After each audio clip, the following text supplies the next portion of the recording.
తర్వాత దాని రిలేటెడ్ గా మెథడ్స్ అనేది డిస్కషన్ చేద్దాం. సో ఇక్కడ 5% అని ఇచ్చాడు కదా, వడ్డీ రేట్ ఎంత ఇచ్చాడు? 5% అని ఇచ్చాడు. 5% అంటే దీని భిన్నాల్లో ఎలా రాయొచ్చు? 1/20. అట్లా ఎన్ని సంవత్సరాలు? 5 ఇయర్స్. అంటే 5 ఒకట్లు 5 4 సార్లు. అంటే ఇది ఎంత వచ్చిందమ్మా? 1/4. అంటే 4 అనేది అసలు అవుతుంది, 5 1 అనేది వడ్డీ అవుతుంది. అవునా? అంటే మొత్తం ఎన్ని భాగాలు? అసలు ప్లస్ వడ్డీ. అంటే 5 భాగాలకు వాడు మొత్తం ఎంత పే చేశాడు? 6,250 రూపాయలు పే చేశాడు. ఇప్పుడు క్వశ్చన్ లో అడిగింది ఏంటి? అసలు ఎంత అని అడిగారు. అసలు అంటే 4 భాగాల విలువ ఎంత? అవునా? సో ఇక్కడ క్యాన్సిలేషన్ లో 5 ఒకసారి, 5 ఒకట్లు, నెక్స్ట్ 5 2 సార్లు, నెక్స్ట్ 5 5 సార్లు. ఓకేనా? అంటే ఒక భాగం విలువ 1250 అయినప్పుడు 4 భాగాల విలువ ఎంత అంటే 5,000 రూపాయలు అవుతుంది. వాడు తీసుకున్న అసలు ఎంత అంటే 5,000 రూపాయలు అవుతుంది. ఇకపోతే సెకండ్ మెథడ్ ఒకసారి వినండి. సెకండ్ మెథడ్ ఏమని చెప్పాను అంటే డైరెక్ట్ గా అసలు ఎప్పుడు కానీ 100% అనుకోవాలి అని చెప్పాను. అసలు 100%. Okay right.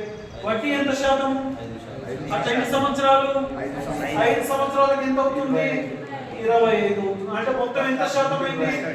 125% అయింది. అవునా? ఇక్కడ మొత్తం ఎంత పే చేస్తున్నాడు?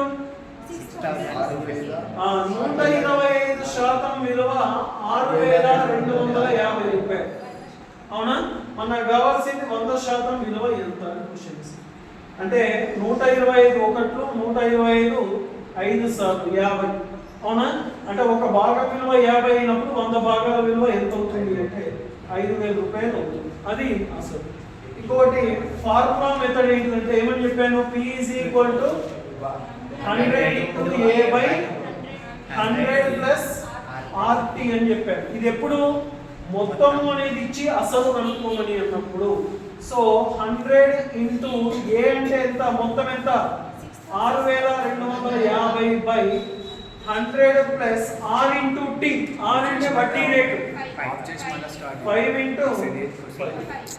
సో 100 × 6250 ఇది మొత్తం ఎంత అవుతుంది? 100 + 25 అంటే so 125 1 sir, 125 5 sir. So same 5,000 రూపాయలు అనేది రాసుకుంటున్నాను.